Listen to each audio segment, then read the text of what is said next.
నమస్తే, welcome to our channel. నేను అంకిత. రీసెంట్గా చూసుకుంటే బాలకృష్ణ గారు ఇండస్ట్రీకి వచ్చి 50 సంవత్సరాలు పూర్తి చేసుకున్న సందర్భంగా ఫిలిం ఇండస్ట్రీలో ఒక పెద్ద ఫంక్షన్ అయితే చేశారు. సో దీనికి అందరూ ఎక్స్పెక్ట్ చేశారు ఎన్టీఆర్ గారు వస్తారు ఈ ఫంక్షన్కి అనుకున్నారు. కానీ అందరూ అనుకున్నట్లుగానే కొంతమంది అయితే అసలు ఆయన ఈ ఫంక్షన్కి అటెండ్ కారు అనేసి సోషల్ మీడియాలో అయితే మనం చూసాము. ఏదేమైనప్పటికీ ఆయన అయితే ఈవెంట్కి అయితే అటెండ్ కాలేదు. అలాగే చూసుకున్నట్లయితే దేవర మూవీ ఈ మంత్ 27న రిలీజ్ కాబోతుంది. అయితే ఇలాంటి టైంలో ప్రమోషన్స్ చేసుకోవాలి, ఎందుకంటే పాన్ ఇండియా లెవెల్లో ఈ మూవీని అయితే రిలీజ్ చేయబోతున్నారు. కానీ ఇలాంటి సమయంలో ఆయన ప్రమోషన్స్ కాకుండా కర్ణాటకలోని వివిధ టెంపుల్స్కి వెళ్ళడం మనం సోషల్ మీడియాలో ఎక్కువగా చూస్తున్నాము. సో ఇదే టాపిక్ పైన డిస్కస్ చేయడానికి నాతో పాటు సినీ క్రిటిక్ యజ్ఞమూర్తి సార్ ఉన్నారు. ఆయనతో మాట్లాడదాం. Hi sir. హాయ్ అంకిత. సో చూసుకుంటే మొన్నటి వరకు మనం బాలకృష్ణ గారు 50 ఏళ్ళు పూర్తి చేసుకుని ఒక ఫంక్షన్ అయితే స్టార్ట్ అవుతుంది అనేసి అనుకున్నాము. సో అది అయిపోయింది. దానికి ఎన్టీఆర్ వస్తారా రారా అని 50-50గా ఉన్నారు అందరూ. అయితే మరి ఫ్యాన్స్ అందరూ డిసప్పాయింట్ అయ్యారని చెప్పొచ్చు. ఎందుకంటే ఆ ఫంక్షన్లో బాలయ్య బాబుకి అలాగే ఎన్టీఆర్కి మధ్యన ఉన్న గ్యాప్ ఏదైతే ఉందో అది ఫిల్ అవుతుంది అనేసి అనుకున్నారు, కానీ కాలేదు. అయితే దేవర మూవీ ఇంకా మరికొద్ది రోజుల్లో మన ముందుకు రాబోతుంది. మరి ఇలాంటి టైంలో మరి పాన్ ఇండియా లెవెల్లో మూవీ తీసారు. సో అయితే ఈ మూవీ కోసం ప్రమోషన్స్కి అయితే తిరగాల్సి ఉంటుంది. కానీ ఇలాంటి టైంలో ఆయన కర్ణాటక వెళ్ళి కూర్చున్నారు, గుడులకి తిరుగుతున్నారు, ఆయన టైం వేస్ట్ చేస్తున్నారని ఇప్పుడు సోషల్ మీడియాలో అనేక కథనాలుగా చూస్తున్నాము. సో దీనిపైన మీరేమంటారు? జూనియర్ ఎన్టీఆర్, సో ఆయన తండ్రి గారు అనేటువంటి నందమూరి హరికృష్ణ గారి జయంతి సెప్టెంబర్ 2 నిన్న జరిగింది. సో ఈ సందర్భంగా ఆయన సోదరుడు కళ్యాణరామ్ ఒక పోస్టర్ని రిలీజ్ చేశారు ఆయనకి నివాళులు అర్పిస్తూ. అందులో వాళ్ళు ఒక లైన్ కూడా ఉందన్నమాట. సో మేము మొక్కవోని ధైర్యంతో ముందుకెళ్తున్నాము అని చెప్పేసి అందులో ఒక లైన్ పెట్టారు. సో ఎవరేమనుకున్నా ఆ ధైర్యంతో వాళ్ళు ముందుకెళ్తున్నామని చెప్పకనే చెప్పారనమాట. అంటే నిర్ణయం ఏం తీసుకున్నా కానీ ఒక ధైర్యంతోనే తీసుకుంటున్నారు అని చెప్పినట్టే అనమాట అందులో. సో మీరు ఏదైతే ప్రస్తావించారో నందమూరి బాలకృష్ణ 50 సంవత్సరాల నట జీవితం పూర్తయిన సందర్భంగా సినీ స్వర్ణోత్సవాన్ని మొత్తం ఇండస్ట్రీ అంతా కలిసి చాలా గ్రాండ్ లెవెల్లో నిర్వహించింది. సో దానికి జూనియర్ ఎన్టీఆర్ వస్తారా రారా అనే ఒక క్యూరియాసిటీ అందరిలో ఉంది. ఆయన రాలేదు. ముందు రోజే సరిగ్గా ఆ ఈవెంట్ సెప్టెంబర్ 1 అయితే సో ఆగస్టు 31న తాను కర్ణాటకలో ఉండి అమ్మతో కలిసి తన తల్లిగారితో కలిసి శాలిని గారితో అక్కడి ఉడిపిలో ఉన్నటువంటి శ్రీకృష్ణ మఠాన్ని సందర్శించుకోవటం, అది తన తల్లి చిరకాల కోరిక అని చెప్పేసి ఆయన చెప్పటం, ఇదంతా చూసాం. సో అట్లా వాళ్ళు అంటే తన తల్లిగారి జన్మదినం సందర్భంగా ఆమె చిరకాల కోరికైనటువంటి శ్రీకృష్ణ మఠానికి కుందాపూర్లో ఉన్నటువంటి దానికి వెళ్ళాలి ఉడిపి జిల్లాలో అనేది ఆయన అది నెరవేర్చినందుకు నాకు చాలా హ్యాపీగా ఉంది అని చెప్పేసి ఆయన ఏదైతే ఆ పోస్ట్ని ఆయన పెట్టారో అది చాలా వైరల్గా మారింది. సో ఈయన కావాలనే ఆ టైంకి అంటే ఎంత చిరకాల వాంఛ అయినప్పటికీ కూడా ఈ టైంలోనే వెళ్ళాలా సో అని చాలామంది ఆయన ట్రోల్ చేయటం కూడా చూసాం. అలాగే ఫ్యాన్స్ అయితే సమర్థించారు, ఎందుకంటే తన తల్లి చిరకాల వాంఛ అని చెప్పారు కదా. సో దానికి తగ్గట్టుగానే ఇప్పుడు తీసుకెళ్లారు పుట్టినరోజు సందర్భంగా అని. సో తర్వాత రోజు ఈ కార్యక్రమం ఇక్కడ వేడుక జరుగుతూ ఉంటే అక్కడ ఉన్నటువంటి కర్ణాటకలో తన స్నేహితుడైనటువంటి కాంతారా హీరో రిషబ్ శెట్టి, అలాగే మరో ఫ్రెండ్ అయినటువంటి డైరెక్టర్ ప్రశాంత్ నీల్, వీళ్ళతో కలిసి టైం స్పెండ్ చేస్తూ అలాగే అక్కడ ఉన్నటువంటి దేవాలయాలను సందర్శిస్తూ సో ఆయన గడిపినటువంటి అవన్నీ కూడా మనం చూసాం.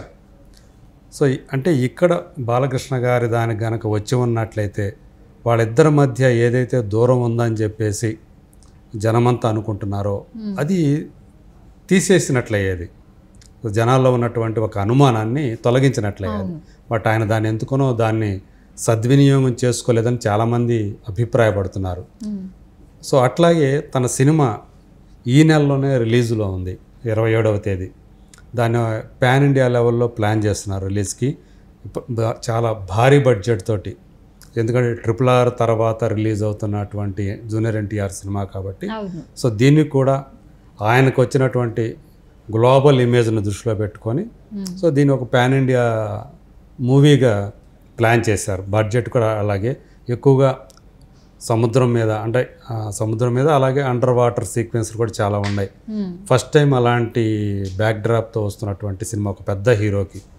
సో దీన్ని మామూలుగా పాన్ ఇండియా సినిమా అనుకున్నప్పుడు మొత్తం ఇక్కడ ఏవైతే పెద్ద మార్కెట్లు ఉన్నాయో ఆ మార్కెట్లు వెళ్ళి సో అక్కడ ఇంటరాక్ట్ అయ్యి మీడియాతో ఇంటరాక్ట్ అవ్వటం, అక్కడ ఫ్యాన్స్ తోటో లేదా ప్రేక్షకులతోటి ఇంటరాక్ట్ అవ్వటం అనేది చేయాలి. సో ప్రమోషన్స్ అనేవి చేసుకోవాలి ముందు నుంచి. కనీసం 4 రోజుల ముందు నుంచి స్టార్ట్ చేస్తే ఆ టైంకి అన్ని ఏరియాలకి కవర్ చేసినట్లు అవుతుంది. సో దాన్ని కూడా ఇప్పుడు యాక్చువల్గా ముంబైలో ఈ సినిమాని హిందీలో కూడా రిలీజ్ చేస్తున్నారు. జాన్వీ కపూర్ హీరోయిన్ ఇందులో, అట్లాగే సైఫ్ అలీ ఖాన్ విలను. సో ఈ నేపథ్యంలో అక్కడ ముంబైకి వెళ్ళి ఈ టైంనంతా కూడా సద్వినియోగం చేసుకోకుండా అతను ఎందుకు కర్ణాటక వెళ్ళి ఇలా టైంని వేస్ట్ చేసుకుంటున్నాడని కొంతమంది అట్లా విమర్శలు కూడా గుప్పిస్తున్నారు. సో ఫ్యాన్స్ కూడా ఎప్పుడు బిగించేస్తాడు తను ప్రమోషన్స్ అని చెప్పేసి వాళ్ళు కూడా ఈగర్గా వెయిట్ చేస్తున్నటువంటి సందర్భం. సో తన లెక్కలు ఏవో ఉంటాయి. సో అందుకు తగ్గట్టుగానే, ఆ లెక్కలకు తగ్గట్టుగానే ఆయన కర్ణాటక టూర్ ప్లాన్ చేశాడని చెప్పేసి మనం భావించాలి. బట్ ఏదేమైనా కానీ మరి ఇప్పుడు ఆయన ఈ దేవర అనే సినిమాకి ఎన్ని రోజులు, ఎప్పటి నుంచి మొదలు పెడతాడు ప్రమోషన్స్ అని, అలాగే ఎన్ని రోజులు కేటాయిస్తాడు? అంటే ఇక్కడ చూసుకుంటే సార్, మనం ఏ మూవీ అయినా పాన్ ఇండియా లెవెల్ మూవీ కావచ్చు, చిన్న మూవీ కావచ్చు, ఇప్పుడు నవేడేస్ సోషల్ మీడియాలో ఎక్కువ ప్రమోషన్స్ కోసం తిరుగుతూ ఉంటున్నారు. సో మరి ఎన్టీఆర్ గారికి కాన్ఫిడెంట్ బాగా ఉంది అంటారా? ఎందుకంటే మూవీ రిలీజ్కి 10 days ముందు నుంచి కూడా ప్రమోషన్ స్టార్ట్ చేయొచ్చు అన్నట్టు అంటారా? దేవర అనే సినిమా టైటిల్ ఆయనదే. So face of the movie ఆయనే. సో కాబట్టి ఆయన ఎప్పుడు వస్తే అప్పుడే ప్రమోషన్స్ మొదలైనట్లు లెక్క. మిగతా వాళ్ళు ఎవరు ఏం చేసినా కానీ అది పెద్ద కౌంట్లోకి రావు. సో కాబట్టి అంటే చాలామంది అభిప్రాయం ప్రకారం ఏంటంటే ఈసరికి ఆయన ప్రమోషన్స్ స్టార్ట్ చేసి ఉన్నట్లయితే ఆ రిలీజ్ టైంకి దాని మీద కావాల్సినంత మరింత హైప్ క్రియేట్ అవడానికి అవకాశం ఉంటుంది. ఎందుకంటే ఇది చాలా భారీ బడ్జెట్ తోటి అంతగా ఆ సినిమా కలెక్షన్స్కి అవకాశం ఉంటుంది. సో తద్వారా సెకండ్ పార్ట్ మీద కూడా దాని ఇంపాక్ట్ అనేది ఉంటుంది. సో ఈ కలెక్షన్స్ బాగా వచ్చినాయి అనుకోండి, సెకండ్ పార్ట్ కూడా మరింత జనం ఏగరగా వెయిట్ చేసేటట్టు చేయగలుగుతుంది.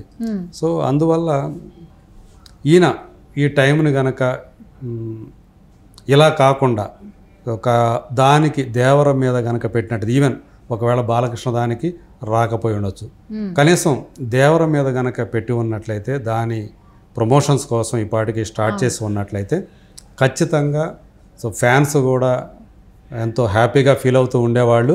అలాగే ఆ సినిమా యూనిట్కి, ఆ సినిమా మీద డబ్బులు పెట్టిన వాళ్ళకి, అటు ప్రొడ్యూసర్కి కానివ్వండి, డిస్ట్రిబ్యూటర్స్కి కానివ్వండి, ఎగ్జిబిటర్స్కి కానివ్వండి, సో జూనియర్ ఎన్టీఆర్ని నమ్ముకొని ఆ సినిమా మీద ఎవరైతే ఇన్వెస్ట్ చేస్తున్నారో సో వాళ్ళందరూ కూడా ఈయన కోసం ఎదురు చూస్తున్నారు. ఎప్పుడు మొదలు పెడతాడా, ఎప్పుడు తన సినిమాకి హైప్ వస్తుందా, సో అది మాకు ఎట్లా ఓపెనింగ్స్ రూపంలో అవి ఆ రూపంలో తమ చేతుల్లోకి డబ్బులు పడతాయా అని చెప్పేసి వాళ్ళు కూడా చాలా ఏగరగా వెయిట్ చేస్తున్నటువంటి సందర్భం.